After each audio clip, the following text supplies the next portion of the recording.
Bonjour à tous, aujourd'hui Olympiade nationale de mathématiques 2024, l'exercice 2, c'est l'exercice difficile de ce sujet. Il y a 3 parties, là on va s'occuper de la partie 1. C'est assez progressif, donc il y a des choses à faire, c'est sympa. Et on va utiliser ici donc pas mal de sommes, et le titre c'est Nous sommes tous distincts, un jeu de mots, parce que les sommes qu'on va travailler sont censées être distinctes. On va étudier donc des ensembles ici qui sont STD, c'est-à-dire à somme toutes distinctes. Donc il y a un jeu de mots avec le verbe être et somme. Donc on est parti, il faut bien lire le texte. Alors vraiment c'est un exercice qui est destiné à ceux qui viennent de le passer ou qui vont le passer. Et c'est des exercices vraiment assez intéressants, mais ça reste très difficile quand même pour des élèves de première, il faut le dire. Donc on est parti. Alors les choses importantes, donc on prend un nombre n entier naturel supérieur ou égal à 1. Donc il ne vaut pas 0. Tous les ensembles qu'on va considérer sont non vides, finis, d'accord, constitués de nombres réels, tous différents. Et on va écrire donc l'ensemble fini sous la forme, ici A égale, donc ici les accolades, les éléments de A jusqu'à N, et à chaque fois qu'on écrira ça, on ordonnera toujours A1, A2 jusqu'à N. Ça veut dire que vous avez une chaîne comme ça, strictement croissante, de réels, de A1 jusqu'à AN. Voilà. Et une fois qu'on a l'ensemble, on va appeler S de A la somme de tous ces éléments. Donc S de A, c'est A1 plus, etc. jusqu'à AN. Voilà, première chose. Et on vous donne le cas particulier de N égale 1, parce que ce n'est pas vraiment une somme, puisqu'il n'y a qu'un nombre. Donc on préfère le préciser pour pas qu'il y ait d'ambiguïté. Donc s'il n'y a qu'un nombre, SA vaut tout simplement le seul élément qu'il y a dans A, c'est-à-dire A1. On dit, et c'est là que le titre intervient, on dit que l'ensemble est à somme toute distincte, alors le titre est très clair, donc ça sera STD, les initiales, quand, eh bien, dès qu'on prend deux parties, donc de A, c'est-à-dire deux sous-ensembles d'éléments qui sont tous dans A, eh bien, les deux sommes sont différentes, d'accord? C'est-à-dire que vous n'avez pas deux sommes qui peuvent être égales, avec des éléments de A, et qui sont constitués d'éléments différents. En tout cas, deux familles différentes de A ne peuvent pas donner une même somme. Donc déjà, quand on est élève, il faut un petit peu assimiler la chose. Donc c'est pour ça qu'au départ, dans ce genre d'exercice, il y a la question 2 qui est là pour justement essayer un petit peu de travailler avec des ensembles avec un nombre d'éléments assez restreint.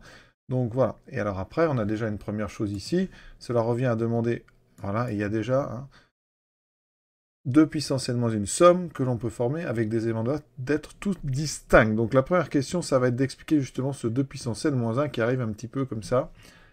Et surtout à chaque fois, quand on débute ce genre de concours, on vous donne un petit peu des exemples, voilà, pour que vous puissiez comprendre un petit peu. Donc si on prend l'ensemble A1, 2, 5, eh bien toutes les sommes qu'on peut faire, elles sont écrites.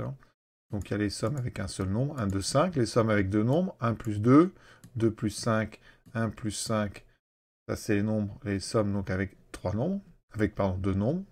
Et ensuite la seule somme qui contient les trois nombres, c'est 1 plus 2 plus 5. Et vous voyez bien que toutes les sommes sont différentes. D'accord? Et donc, c'est ce qu'on appellera un ensemble à somme toute distincte, donc un STD. Voilà. Et si on prend A, 2, 4, 6, 7, ça n'est pas un ensemble à somme toute distincte parce qu'il y a deux sommes. La somme 2 plus 4 plus 7 qui vaut 6. D'accord? Il y avait beaucoup plus simple parce qu'il y avait la somme 2 plus 4 qui est égale à 6. Mais ils ont préféré prendre des sommes avec au moins deux éléments. Et au moins deux termes. Voilà. Mais sinon, vous aviez 4 plus 2, 6. Ça ne marchait pas non plus. Ce n'est pas un ensemble STD. D'accord? Et donc, on a bien deux ensembles Y et Z différents et dont la somme sont différents, ils sont dans A, et les sommes des éléments, eh bien, elle est la même. Voilà, donc c'est pas du tout STD. Donc on est parti maintenant. Pourquoi est-ce qu'on vous précise ici? Cela revient à demander aux 2 puissance n moins une somme que l'on peut former avec des éléments de A d'être tous distincts. Pourquoi? Qu'est-ce que c'est que ces 2 puissance n moins une somme? Alors, le nombre de sommes, il est relié à quoi? Il est déjà relié au nombre de parties de A. Donc on a A, qui est donc l'ensemble de 1 jusqu'à AN. Et donc, une première chose, c'est combien y a-t-il de parties dans A? De parties non vides, parce qu'il faut au moins un élément, il faut au moins un singleton pour faire ma somme, vous voyez? Donc, on va dénombrer les parties de A, sans condition, et on retirera la partie où on n'a pris personne, c'est-à-dire la partie qui est vide.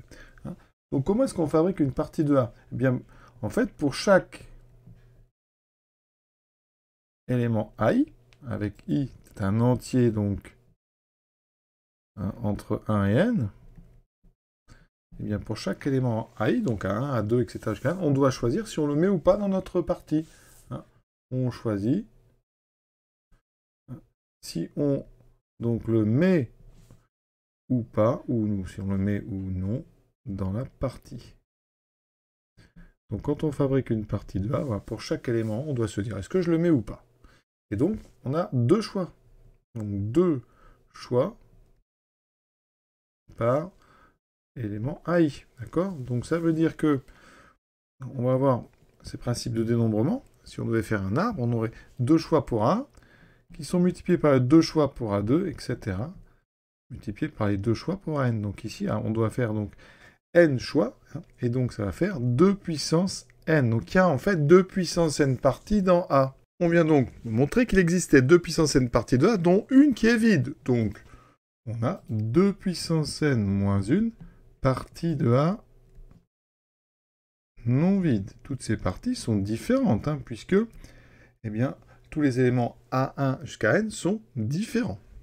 Donc, chaque partie non vide nous apporte une somme. Certaines peuvent se répéter. C'est-à-dire que vous allez pouvoir avoir deux parties différentes qui, justement, amènent la même somme. C'est le principe de l'exercice. Donc, on a au maximum, on a 2 puissance n moins 1 somme. Et donc, pour être STD, eh bien, il faut que ces 2 puissance n moins 1 somme soient toutes différentes. D'accord? Donc, c'est pour ça que, eh bien, effectivement, pour envisager le caractère STD de A, eh bien, il faut étudier les 2 puissance n moins 1 somme associées à toutes les 2 puissance n moins 1 parties de A. Et si toutes ces sommes sont différentes, votre ensemble est STD. Donc voilà d'où vient ce 2 puissance n moins 1. Deuxième question. Montrer que l'ensemble 1, 3, 5 est STD. Alors ça veut dire qu'il va falloir étudier toutes les sommes. Alors pour ne pas en oublier, eh bien, on va faire les sommes déjà avec un élément. Il y a au moins un élément, donc les sommes.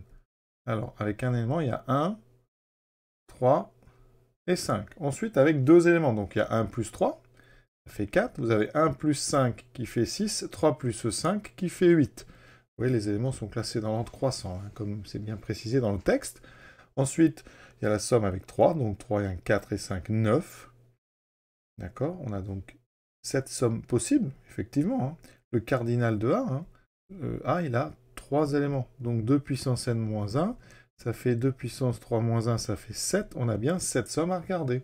On a bien les 7. Elles sont toutes différentes, toutes distinctes. Donc A, eh bien, STD. Maintenant, on nous parle de B. Donc 4, 6, 7, 9. On a 4 éléments. N égale 4.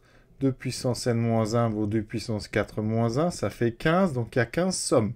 On va faire comme pour l'ensemble A. On va aller commencer par celles qui ont un élément. 4, 6, 7, 9. Ensuite, à 2, 4 et 6. 10, 4 et 7, 11. 4 et 9, 13. Maintenant, on prend 6, 6 et 7, 13. Ah, on peut s'arrêter. J'ai trouvé 2, 13. Donc là, on s'arrête. 6 plus 7 est égal à, ici, donc, on a dit 6 plus 7 et 13, c'était 9 plus 4. Et donc, on a trouvé deux sommes, vous voyez. Alors, pour la démonstration que j'ai fait avant, c'est-à-dire que le sous-ensemble, ici, la partie 6, 7 et la partie 4, 9, vous amènent la même somme. D'accord? Donc ici, deux sommes qui sont les mêmes. Donc notre ensemble B n'est pas STD, n'est pas à somme toute distincte. Quel ensemble A contenant 0 est STD, ou au pluriel sont STD? Alors, effectivement, c'est précisé que les AI, les nombres A, ils sont des réels distincts. Ils peuvent être nuls. D'accord? Donc, si vous avez 0, ça veut dire que si A contient donc 0. Donc ça, c'est notre principe. S'il contient 0 et un autre élément, et un autre élément différent de 0. Dans ce cas-là, s'il y a un autre élément de 0, le problème, c'est que quand on fait les sommes, alors cet autre élément, je vais l'appeler A. Alors, je ne sais pas si c'est A1 ou A2, parce que ça dépend, le nombre peut être négatif. On n'a pas que des nombres positifs, d'accord? Donc, faites attention, je vais l'appeler A. Donc ça veut dire que votre ensemble A, il contient 0 et A. Attention, peut-être que A est négatif. Donc on l'écrirait peut-être plutôt à 0. Mais dans ce cas, la somme, il n'y en a pas beaucoup. Vous avez 0. Ça, c'est les sommes à un élément, 0 et A. Et les sommes à deux éléments, vous avez A plus 0. Et A plus 0, vous retrouvez A. Donc en fait, il y a une somme à deux éléments, A plus 0, qui est la même que A.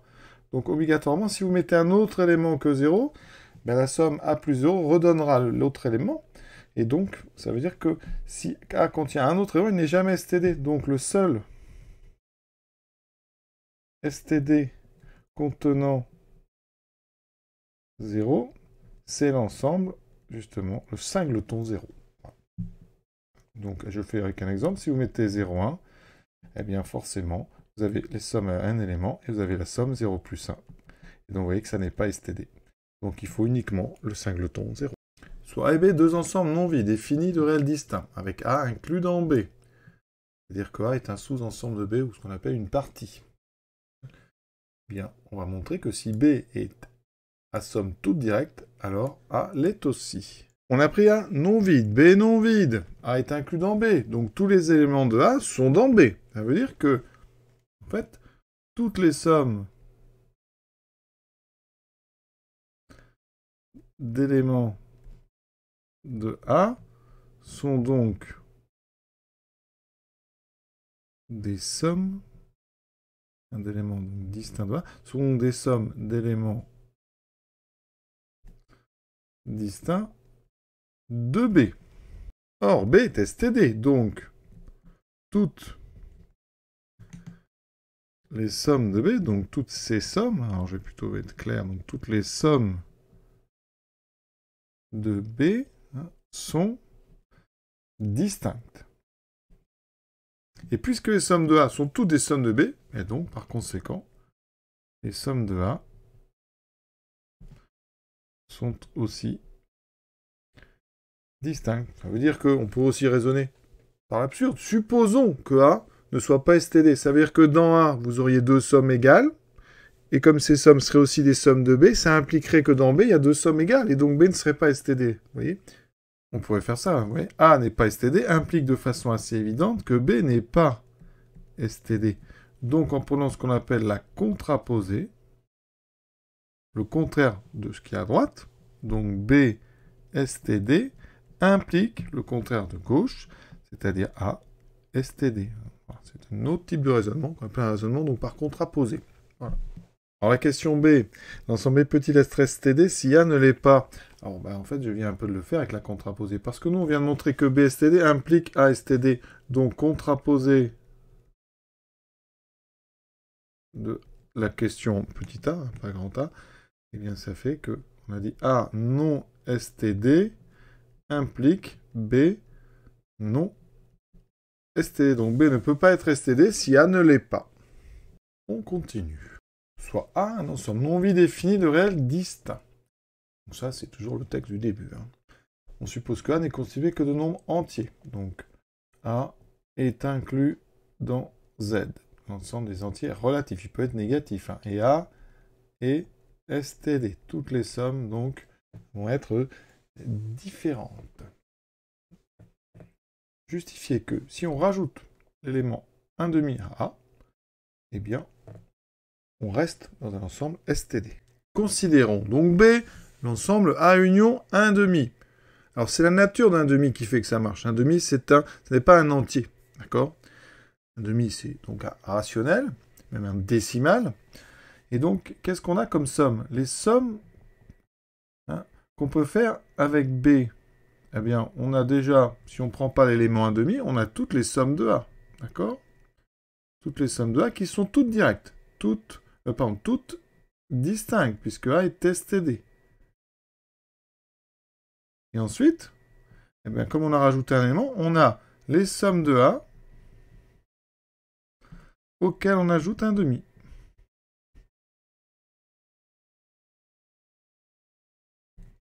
Alors, de façon naturelle, ces sommes de A, elles sont toutes différentes. On ajoute 1/2, donc vous ajoutez 1/2 à des nombres différents, il reste différent. Ça ne fait que décaler tout le monde de 1/2.